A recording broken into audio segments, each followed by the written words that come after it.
Guys, senior citizen nga ba ang 40 years old? Sang-ayon ba kayo lahat na ang edad ng 40 years old is senior citizen? Sa pagkatotoo lang, senior citizen, it means to say, may pension monthly. What if ang 93 years old, 96 years old, 99 years old ay wala po silang pension until now?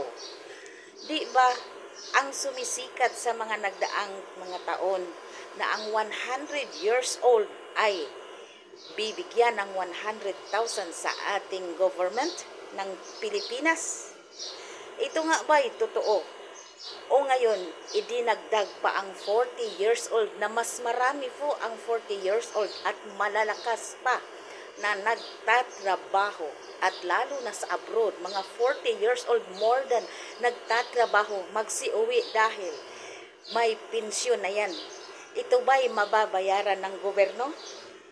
Na kung ang 96 years old, 99 years old ay hindi nababayaran ng pensyon, what about 40 years old? Mas marami pong 40 years old na malalakas at nagtatrabaho hindi lang sa Pilipinas hanggang sa abroad. Makakayanan nyo bang bibigyan ng pension monthly?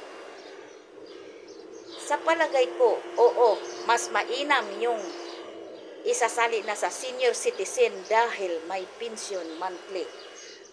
Maganda po sa side yan. Pero ang tanong, kung bayaran ba ang pension na yan? Sana isasali pati sa SSS ang 40 years old ay magpipensyon. Pabor po sa mga nag-iedad ng ganyan.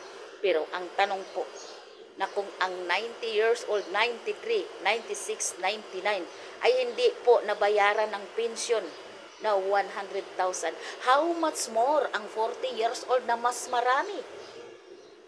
Kakayanin ba itong magbayad na kung ang bigas nga hindi nakarating sa pangako nung eleksyon na bababa ang presyo?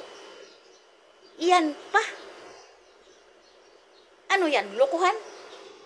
Yan po ang aking damdamin na hindi po ako naniniwala na ang 40 years old ay magkaroon ng pensyon. Malaki pong tulong yan kung totoo ang pensyon dahil nag-a-after sa pensyon. Ang edad na kung senior, walang problema. Kahit sabihin pa lang matanda na, I don't care. Mas mainam maging senior ng maaga para maagang magkapensyon. Ang tanong po, wala pong bayad ang nag-edad na ng 90 mahigit. Ito nga ba'y lokohan? Comment po in the baba sa comment section.